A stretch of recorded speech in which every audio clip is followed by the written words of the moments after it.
Hi, I'm Michael and welcome to Michael's Matters. And this week, Medicare is going to reevaluate the extremely high Medicare Part B premium it had initially set for 2022, possibly saving seniors hundreds, if not thousands of dollars a year on the projected healthcare costs.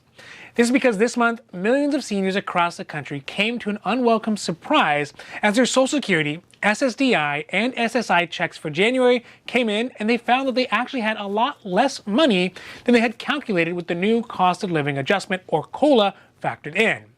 Now, the biggest reason for this is because of the astronomical jump in the Medicare Part B premium portion of their healthcare costs that typically comes out of their Social Security checks. Back in November, Medicare, trying to cover the huge expenses incurred on the program from the past couple of years of pandemic and prognosticating future costs as a result of some super expensive future medications, had increased the Medicare Part B premium by 14.5%.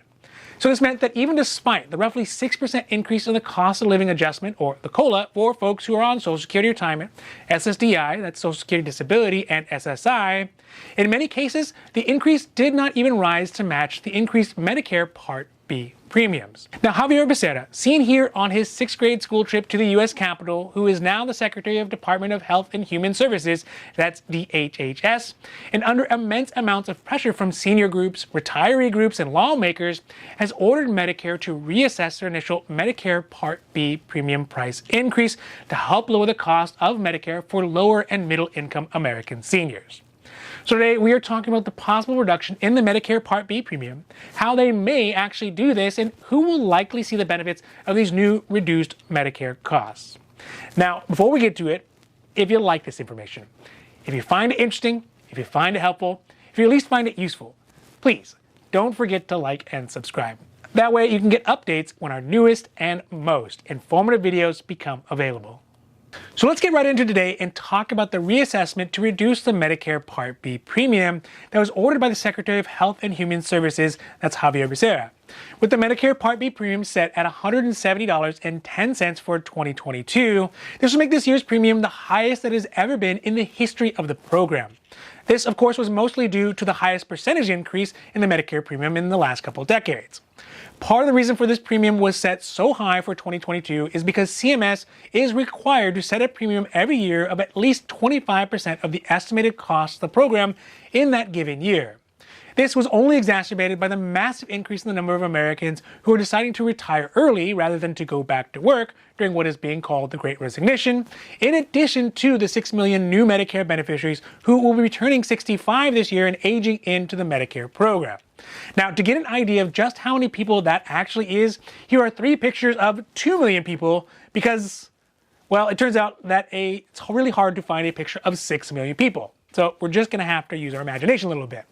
But either way, in 2021, the premium was set at $148.50, but was increased to $170.10 after CMS started to receive updated information about what the actual costs were seniors were incurring on the Medicare program as a result of the pandemic, and also prospect of a super expensive Alzheimer's drug that was initially going to be approved for all Medicare beneficiaries.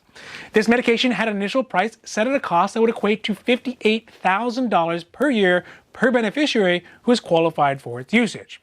The price, no surprise, was set by the medication's manufacturer, Biogen. Now, after outrage came out by senior groups, 30 members of Congress, and probably most of our grandparents, the drug's cost has been scaled back to a more reasonable $28,200 a year per qualified beneficiary, which still seems pretty outrageous, but I guess it's still much better. But it does seem like those sales at the stores where they boost up the cost by double of their t-shirts and then put a 50% reduction tag on them and then charges the exact same amount that they initially had been charging for them. But with the half off the price of this medication that was boosting up the Medicare Part B premium, it also stands to reason that now the cost for Medicare Part B would also be reduced as well, right? Now, I'm sure that whatever the actual cost is to produce this drug, and if it works, it will definitely be helpful for those folks who are suffering from Alzheimer's, but I also agree with the Executive Vice President of the AARP, Nancy Lamont, when she said, "It's incomprehensible for a single outrageous price drug to drive up premiums for all Medicare beneficiaries when many of whom are already struggling to make ends meet. Furthermore, I also agree with Susan M357138, a citizen commenter on the AARP article, who expressed her feelings of dismay at the increased price of basically everything and the unfairness of its increase. Go get him, Susan M357138. Now, on the political side, there are also 30 U.S. lawmakers who signed a letter dated January 18th to the CMS Administrator Chiquita Brooks LeSueur, demanding that the 14.5% Medicare Part B increase be double-checked. In the letter, they specifically said, quote, "The 14.5% increase hits seniors in our districts and across the country at a particularly vulnerable time. We urge the Centers for Medicare and Medicaid Services," again, that's CMS, "to evaluate its decision and spare our seniors from undue financial hardship," end quote. As an additional response to the medication's price, Medicare has also decided to limit who is able to get the coverage for the medication to those who are only qualified for randomized clinical trials, therefore bringing the number of people getting it down. This has come up as the effect, as well as the effectiveness of the medication, has come into question under additional scrutiny. So, despite the price of the medication, it is becoming more apparent that this exorbitantly expensive medication may not even do exactly what it said, or at least not do it as well as it says it does. Like that time that I bought a Flowbee, and I thought I would never ever need to pay for a haircut again. Boy, was that a mistake.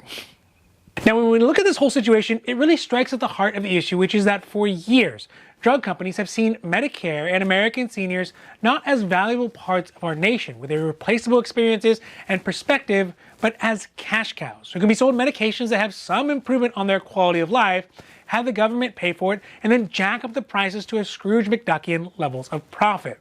All the while, the next generations, like myself and others, are going to essentially be paying for it for the entirety of our working lives.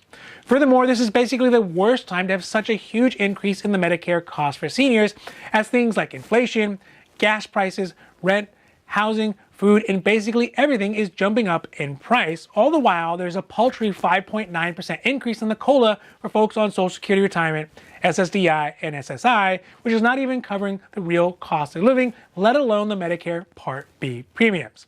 So, my hope is that Javier Becerra, CMS, and lawmakers can put enough pressure on Biogen and companies like Biogen to continue to reduce the price of the medications, let alone figure out if the price of the medication is actually worth the level of improvement it makes in the lives of those folks who take them.